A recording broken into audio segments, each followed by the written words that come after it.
भारत का इतिहास साहसी महिलाओं से भरा पड़ा है।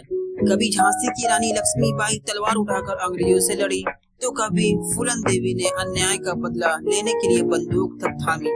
लेकिन एक औरत ऐसी भी है जिसने के साथ सामूहिक बलात्कार उनके पति के सामने हुआ, फिर भी न तलवार उठाई न बंदूक, उसने हथियार बनाया अपनी आवाज को।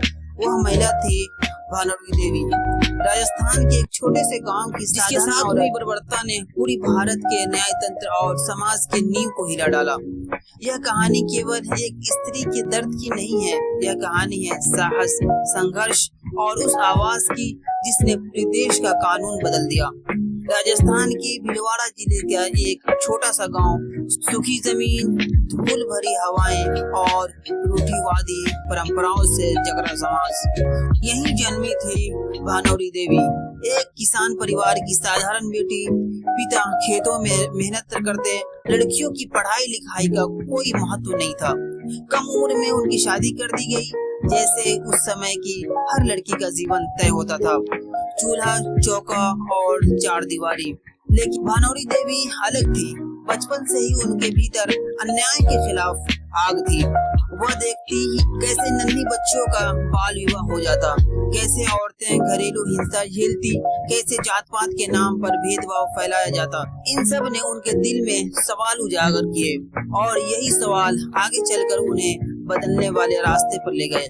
साल था 1980 का दशक।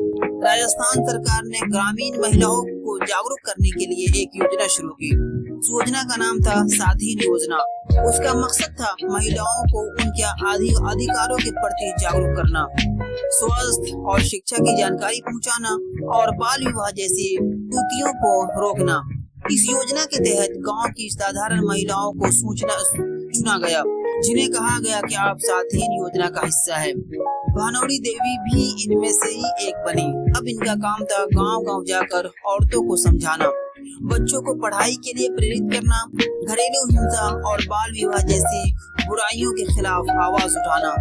धीरे धीरे उनका नाम फैलने लगा, लोग उन्हें जानने लगे, औरतें उनसे प्रेरणा लेने लगी।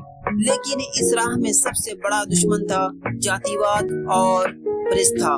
भानवरी देवी निचली जाति से थी। गांव के दबंग ऊंची जाति के लोग उनका समाज सुधार का नाम बर्दाश्त नहीं कर पा रहे थे। साल आया 1992। भानवरी देवी को खबर मिली कि गांव में एक 12 साल की बच्ची की शादी हो रही है। कानून साफ कहता था यह अपराध है। भानवरी देवी तुरंत पहुंची। उन्होंने परिवार वालों को खूब समझाने की कोशिश की, अधिकारियों को सूचना दी, शादी रोकने के लिए कदम भी उठाए, लेकिन दबंग भड़क गए।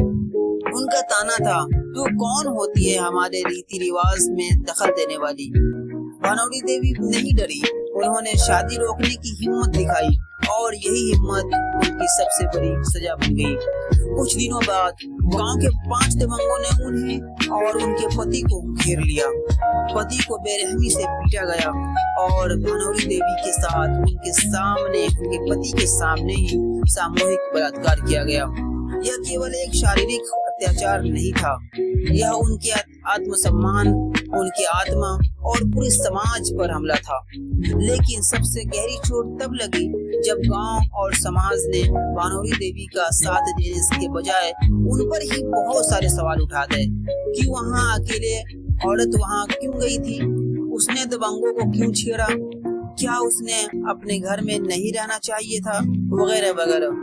पति और परिवार पर दबाव डाला गया कि वह भानवरी देवी का साथ न दे, लेकिन भानवरी देवी ने चुप रहने से इनकार कर दिया। उन्होंने ठान लिया, लड़ाई लड़ूंगी चाहे कुछ भी हो जाए।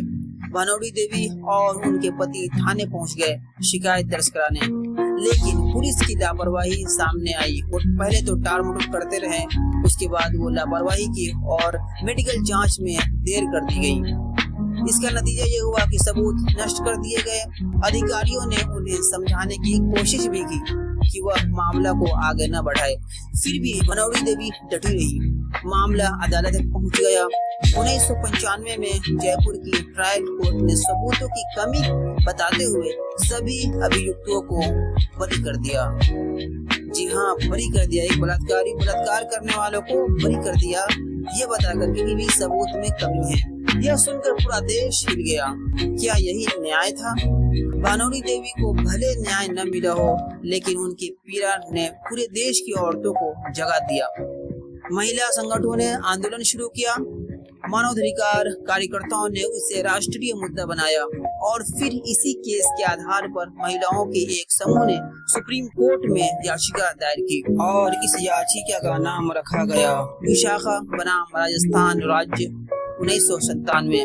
सुप्रीम कोर्ट का ऐतिहासिक फैसला आया इस केस को लेकर के। सुप्रीम कोर्ट ने कार्यस्थलों पर महिलाओं के यौन शोषण को रोकने के लिए विशाखा गाइडलाइंस जारी की। इनमें कहा गया हर दफ्तर और संस्था में महिलाओं के लिए सुरक्षित माहौल होना चाहिए। आंतरिक शिकायत समितियां अनिवार्य होनी चाहिए। विशाखा गाइडलाइंस ही आगे चलकर बनी post act 2013, prevention of sexual harassment at work place act. यह कानून भारत में महिलाओं की सुरक्षा का ऐतिहासिक कदम था और इसकी जड़ें सीधे जुड़ती थी भानोरी देवी की पीड़ा और संघर्ष से। आज भी भानोरी देवी को पूरा न्याय नहीं मिला, उनके अपराधियों को सजा नहीं मिली, लेकिन उन्होंने हार नहीं मानी। वह आज भी राजस्थान में गांव-गांव जाकर के महिलाओं को जागरूक करती हैं। उनकी आवाज अब और बुलंद है। वह कहती हैं, मेरे साथ जो हुआ वह किसी और औरत के साथ न हो, यही मेरी लड़ाई है। भानोरी देवी की घटना ने भारत की महिला आंदोलन को नई दिशा दी। इनकी वजह से ही कई कानून बनाए गए, जैसे कि कार्यस्थलों पर महिलाओं की सुरक्षा के लिए ठोस कानून बना।